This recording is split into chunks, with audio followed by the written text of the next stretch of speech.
Anthony and you know, myself, I'm Hispanic. Anthony's black. Anthony, do you feel oppressed? Yeah, life sucks right now.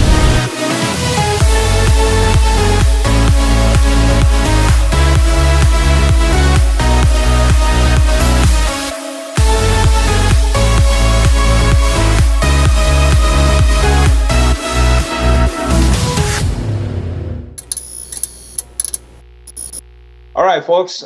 Here we are. We are reporting. This is actually our number 001 podcast.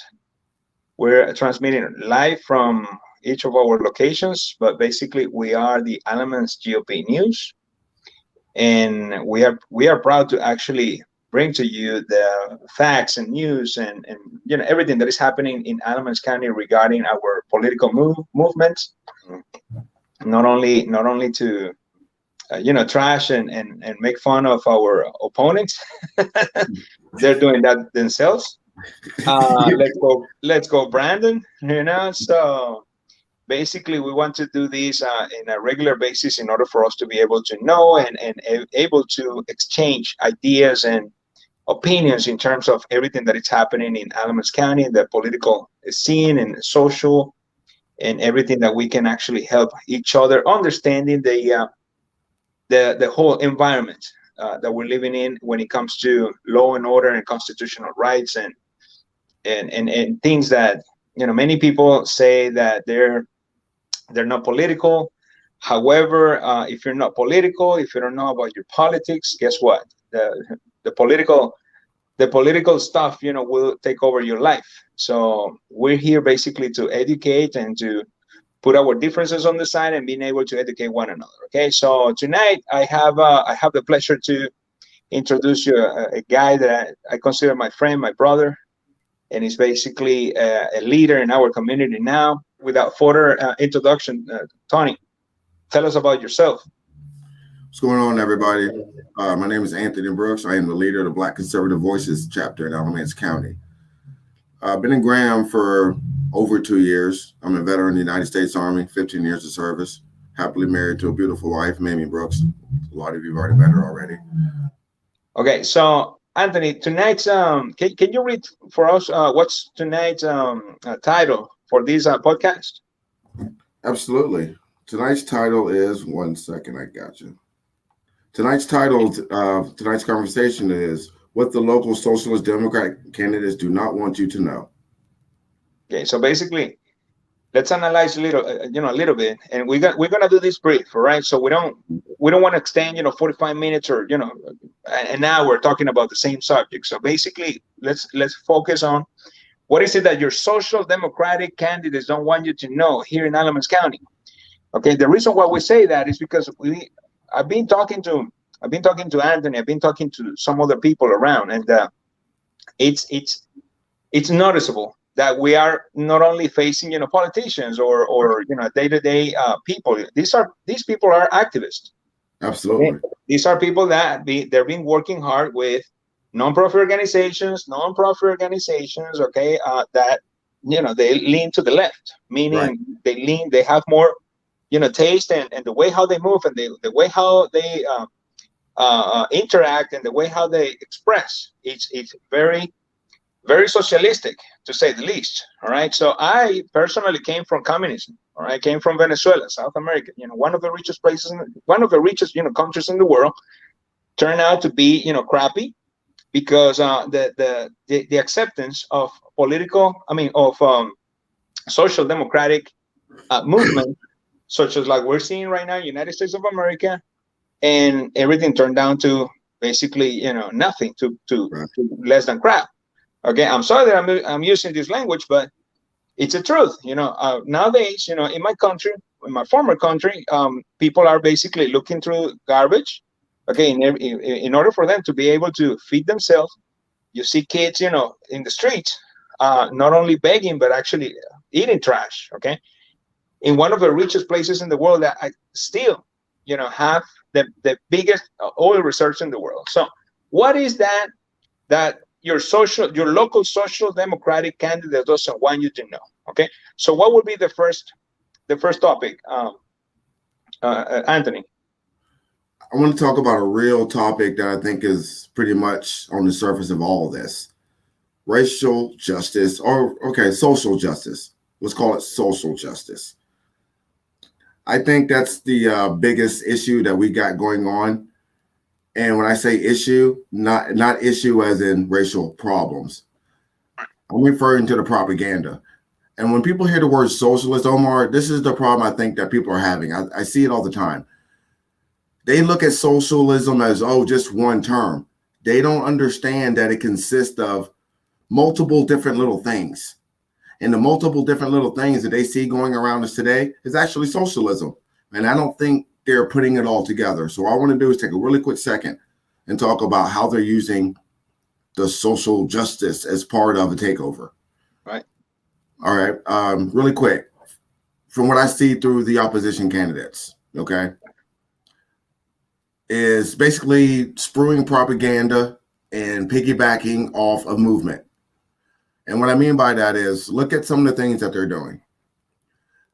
They're spreading voter suppression rhetoric. One of the candidates, one of her things that this individual's known for is marching people to the polls or whatever the case is. Right. But wait a minute. Now you're saying the voices are being silent. How can the voices be being silent when you personally led them to the polls? So basically, they keep pushing the racial card. They keep pushing you're being oppressed. Right. You're black. You're Hispanic. Right. You're a minority. You're being oppressed. For you, come on, man. I mean, really? I mean, really? Anthony, and myself. I'm Hispanic. Anthony's black. Anthony, how do you feel oppressed? Yeah, life sucks right now. Well, I'll be honest with you. I've been feeling oppressed the last 6 months. Ever since 2020, ever since the inauguration.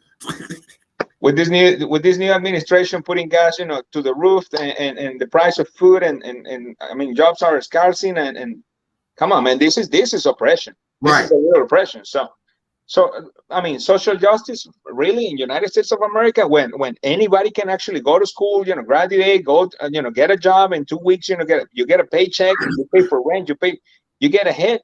Come on, man. I came from socialism. Anthony has seen socialism.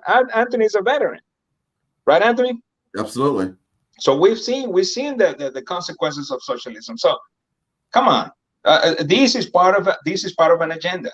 All right, absolutely. This is part of an agenda to being able to use movements and channels in order for them to be able to conquer the political sphere in suburban cities, suburban places such as Alamance County. Right. Okay, by taking over these small municipalities, then they're able to control the educational system. So that's why we see all these push to control the educational system, to indoctrinate young people, alienate their minds. So in 20 years, these people won't even fight for their rights. Okay, absolutely. Defund the police. Come on. So whenever you get, I mean, a crime is committed, who are you going to call? A social worker? A drug addict? I mean, a crack addict? Okay. Come on. And you see that going on nationwide. Let's take Austin, Texas, for an example. They have now sent out a memo to their citizens, certain calls they can only respond to. That's tragic, and it's going on in other cities too. And, so obviously defund the police is not a common sense logic, but it was part of the movement and was a popular thing when the George Floyd, whatever, transpired. Again, because they were pushing for social justice. Absolutely. Right? But let's be honest here, Anthony. Okay, it's the same thing when people tell me, "Oh, but what do you think about people crossing the border?" I'm like, "Well, but that Hispanics are not. First off, Hispanics aren't the only ones, crossing the border. Second of all, we cannot have an open border, policy. I came from those type of policies. Therefore, we ended up having, good immigrants and really bad immigrants. Absolutely. I'm an immigrant myself.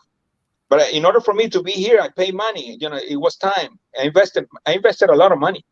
It was a lot of time. Following the rules, never getting in trouble. Okay, passing a test that as a matter of fact, many Americans weren't able to pass. Okay, so I mean, pay your taxes. Okay, it wasn't free. So Absolutely. for somebody just to come here, cross the border, okay, I understand you're having some situations in your country of origin. I get it. Okay, but there is a process. There is a process in Absolutely. place. This is a Absolutely. this is a country, a nation of law and order. We need to follow those laws and orders in order for us to be able to protect our property, our families, and in our country. Absolutely. Okay. But again, social justice. Yeah, okay, you're being oppressed. You're being diminished. You're being racially profiled. You're being killed. All these stuff that they're trying to push in Alamance County. Okay? Absolutely. So the second issue we would like to talk about, okay, that many people don't know, and especially people that always say that they're not politics, and they don't get involved into politics. That always, I'm sorry, but it blows my mind, because you guys are Americans, okay? You guys are. I mean, we are Americans. We are Americans. We love, we enjoy this freedom, okay? But sometimes many people don't appreciate it. So in order for you to keep appreciating this freedom and enjoy the fruits of this freedom, you need to know how money gets spent in your cities. That's why it's important. Or what do you say about that, Tony? Well, that's very important, how money gets spent in your cities. And I was at a school board meeting a few days ago, and people don't understand that, again, municipal elections have big time consequences as well. And the local, especially when I say municipal elections, I mean like your city council, stuff like that. And I saw in the meeting the mayoral race. The mayor race is vital. Yeah, I'm sorry, I did forget about that one. That one, I'm here to remind you. I'm here to remind you. I can't even begin to tell you how vital that is. That's, in my opinion, is probably one of the most important municipal races. And I'll get to that in a little bit. But anyway, how money is transferred. And if you look at the Burlington schools within the city, I did some of the schools, and money, the way they disperse money within schools is not equally done. Some schools get more money than other schools, and all these different things, and money being spent. Like, let's go, for example, last year, 2021, Burlington. They chose to spend money on green projects, investing in green plants, and transforming the police report. Their police department. Those are the two top money agendas. Forget about the roads. Forget about the schools and the renovating. Forget about public safety. That's out the door. Forget about buses that run for longer than 20 minutes. So let's talk about this in these last 2 minutes, okay? And the reason why we're doing this, okay? We got pretty good candidates out there. Things are so bad in Burlington, okay? In the city of Burlington, all right? Followed by Grant. Okay, followed by Mebane and then Gibsonville and these other areas. Okay, but things are so bad in Burlington, dude, that we have our Republican candidate, which is Jim Butler, running next to an affiliated, okay, and also a Democrat. Okay, so Jim Butler is running for our mayor, to become a mayor. Okay, he's been a city council. He's been an excellent city council. All right, and then things are so bad that he decided to run with an unaffiliated and actually a Democrat, in order for us to be able to get rid of Ian Baltutis. Right. Okay? A guy that has marched with, the local Black Lives Matter movement. Okay. He said that he's non-partisan, but every time he's out and about and protesting and all the stuff, he's wearing the Biden, supporting Biden and Kamala Harris. So. Right. And not only that, but all the policies that he has, come up with. Absolutely. In reality, he hasn't done anything for this city, to the point that actually the Burlington police force is actually quitting and taking a cut off to go and work at some other cities, because they can't stand working for this guy. And so pushing division everywhere. Come on, man. We gotta think about these things. And and that's another thing. And if you look at what he did last year, his number one thing was pretty much attacking and transforming the police department. Meanwhile, look at the crime rate in Burlington. Does he have to go live in them crime areas? No. Absolutely not. That's the disconnect between him and the citizens of Burlington, and that makes no sense. One of the conversations I have with our candidates, and we all agree. It's amazing. It's hard to agree with at least one point when you have different mentalities and different personalities. But one of the things that we agree all together is basically putting Alamance County in the path for wealth. But with candidates like these activists, these social democratic activists, not only in Burlington such as Ian Baltutis, but also in Graham, with all these social activists, socialistic activists, and all these nonprofit organizations saying that they're gonna protect and give and free this and free that, and they're gonna protect the rights of American citizens already. And I understand. We got some illegal folks here, or I get it. But this is a matter of education. Right. It's a matter of education. I mean, you have a need, educate yourself, on how to actually resolve it and take action.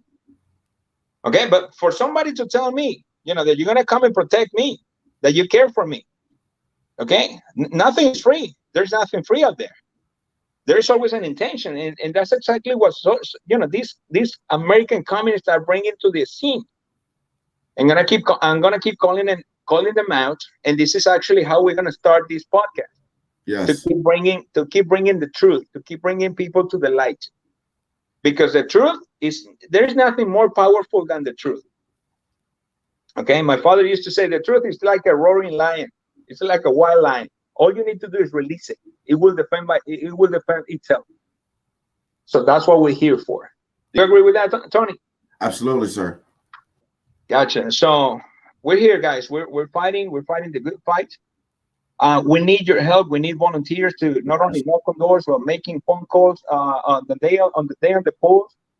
We need people for all these municipalities. Okay, we need people for Burlington, for the city of Burlington, to help us with Jim Butler and everybody in his ticket. We need help with in Graham with Jennifer Talley. That's actually your city, right, Anthony? Yes, sir. Have you talked to Jennifer Talley? What do you think about her? I think she's great. I think she should run Graham, in my opinion, and I think she should win this election by a landslide. Tony, you know what they say about Jennifer, about Jennifer Talley and her family, that they're racist. Blah blah blah. They call me the black face of KKK too, so whatever. Well, I'm a white supremacist. Yeah, I got called one at that meeting. So whatever. Yeah. Anyway, Jennifer Talley, what an adorable family, man, and I mean, her family, her kids, and all the businesses that they're being able to sustain in especially during the past 2 years, economy. Okay, they were able to sustain all that heavy weight, all that damage. Absolutely. Done to our economy, and they're fighting, man. So right. why we don't vote for somebody who's not a politician, but actually going to fight? Right.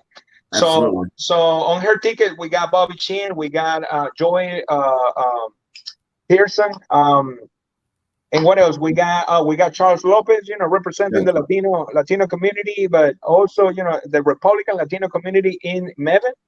Good for Charles. We're actually friends. We got Roger Parker, a veteran when it comes to legislation and policy and actually the city. And then we got people in Gibsonville too, such as Paul Thompson. There's also somebody on his ticket. Let's reach out to them.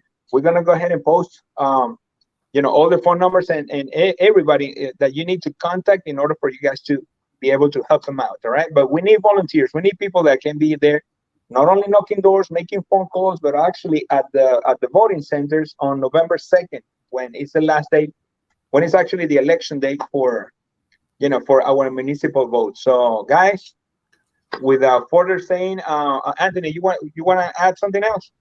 Yes, I just want to say again, when the municipal mayor elections, if you live in the city of Graham, vote for Jennifer Talley. I personally endorse her for Black Conservative Voices, Alamance GOP. Jim Butler. If you're in Burlington, vote for Jim Butler. Again, I personally endorse this man for mayor of the city of Burlington. There you go. Two other things I wanna add. Green Level and Elon. Okay, we need candidates over there. So if for the future years, okay, if you want to run for these two cities, come on over, man. Okay, you need representation, you need help, you need education, you need training. Come here. We got all that. Not only that, but we got an amazing. I'm sorry, this way. we got an amazing Black conservative leader. Okay, knowledgeable. Okay, a veteran, an expert. Okay, Anthony, what is it that you study? Political science, sir. Okay, we're here. We're here to serve. We're fighting the fight. We're working hard. So let's make it happen. All right. I came from communism, guys. I've seen this movie happening, in Spanish. All right. Now I can see it in English. All right. Shout out for my brothers and sisters in all the other counties, especially to Jonathan Huskadegi, running in New Hanover County for city council. He's fighting the best fight. I mean, he's running that campaign like Trump, man, and like a presidential campaign. And shout out to my chairman in Carrabas County, Ali. Abdul Ali. There you go, brother. Abdul Ali. And also, man, we need to keep our lieutenant governor in prayers, and yes, we need to keep pushing, our good leaders, up, not around. All right. So thank you so much, guys, for your time. You have a good night. Have a good day, depending on the time that you see this podcast. But all right, let's